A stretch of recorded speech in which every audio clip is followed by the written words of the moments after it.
que sa promesse est vraie et qu'il fera ce qu'il a promis. Voilà ce qu'est l'Église. Pas étonnant qu'ils ne parviennent même pas à la première base. Comme on dit, passez-moi l'expression. Pas étonnant qu'ils n'arrivent à rien. Tout ce qu'ils font, c'est retourner à une dénomination, formant une bande de gens tout endimanchés, éduqués, intellectuels, instruits. Ils n'arrivent jamais à rien. Parce que tout ce qu'ils déploient, c'est « moi, je suis méthodiste, moi, je suis presbytérien ». C'est tout ce qu'ils sont. Mais les croyants prennent le signe.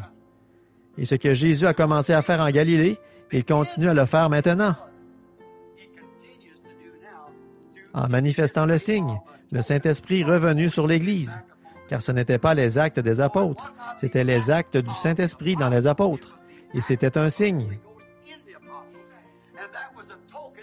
Ils ont dit n'avoir pu s'empêcher de prêter attention à Pierre et Jean, quand ils ont passé par la porte du temple appelée la Belle, voyant qu'ils étaient des hommes du peuple sans instruction. Peut-être qu'ils parlaient ainsi, « It ain't tote, tear, fetch, carry ». Oh, je vais vous parler de...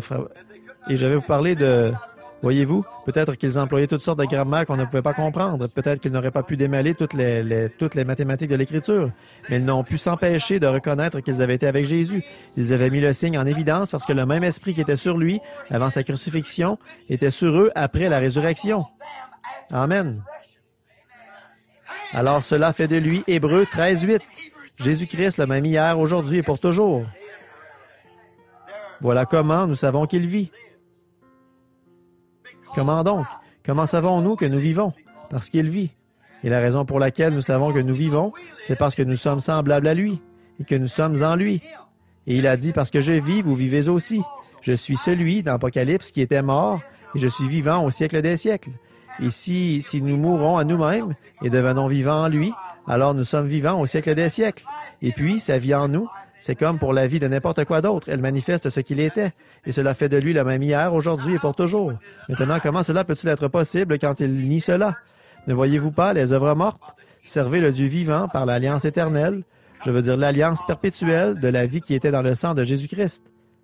Maintenant, cherchant à continuer pour finir, nous allons simplement nous arrêter. Voyez-vous, mettant en évidence le signe de sa grâce, de son amour. Maintenant, si ce signe n'est pas appliqué, maintenant, c'est un signe. Qu'est-ce qu'un signe? Le signe est l'indication qu'une dette a été payée, qu'un prix exigé a été payé.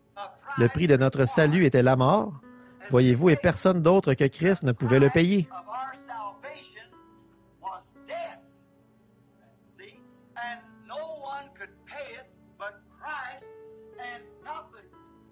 Et non pas l'esprit d'une dénomination, non pas l'esprit d'un pape, non pas l'esprit d'un homme quelconque ou d'un saint, mais l'esprit de Jésus-Christ sur l'Église est un signe que la dette a été payée et qu'il a satisfait à chacune des exigences que Dieu avait posées et que nous et lui sommes un.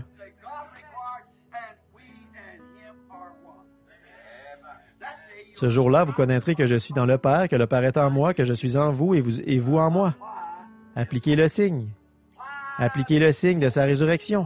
Ayant été ressuscité pour notre justification, il nous a aussi ressuscités avec lui. Et maintenant, nous sommes assis dans les lieux célestes en Jésus-Christ, unis dans la communion du signe.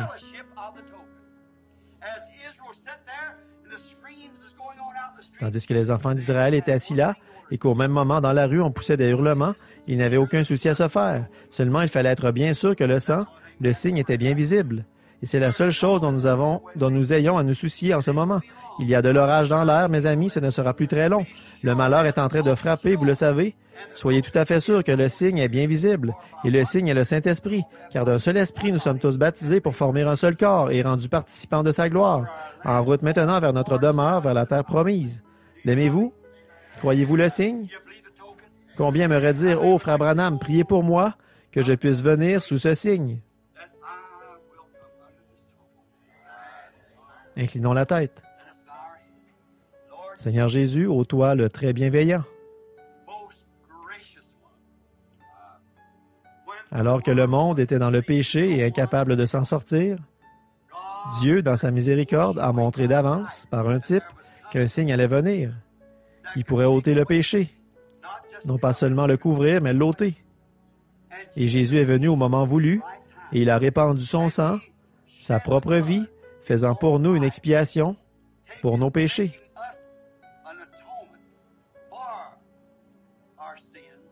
Et puis, il l'a fait revenir sous la forme du Saint-Esprit, lequel est maintenant un signe qui doit rester avec l'Église jusqu'à ce qu'il vienne.